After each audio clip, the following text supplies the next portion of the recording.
records that depict naughty and suggestive scenes from everyday life.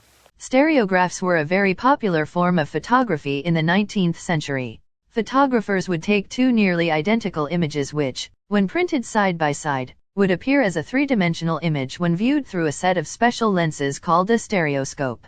The earliest stereoscopes, both with reflecting mirrors and with refracting prisms, were invented by Sir Charles Wheatstone and constructed for him by optician R. Murray in 1832. He discovered the illusion that if you drew two pictures of something, say, a cube, or a tree, from two slightly different perspectives, and then viewed each one through a different eye, your brain would assemble them into a three-dimensional view.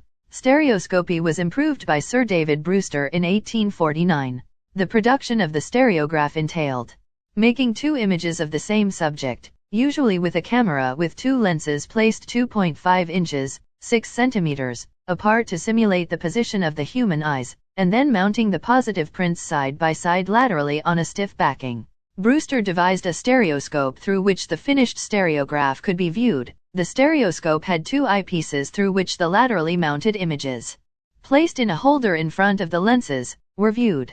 The two images were brought together by the effort of the human brain to create an illusion of three-dimensionality. Millions of stereo view cards were sold, and a stereoscope kept in the parlor was a common entertainment item for decades. Images on the cards ranged from portraits of popular figures to comical incidents to spectacular scenic views. When executed by talented photographers, stereo view cards could make scenes appear extremely realistic. For example, a stereographic image shot from a tower of the Brooklyn Bridge during its construction, when viewed with the proper lenses, makes the viewer feel as if they are about to step out on a precarious rope footbridge. Some stereo view cards focused on themes, including humor and romance. This group of comedic courtship cards from the turn of the century centers on the furtive romantic lives of farmhands and domestic servants and feature scenes running the emotional gamut from chaste and poetic to unexpectedly raunchy and suggestive. The history of stereoscopy has been a succession of ups and downs,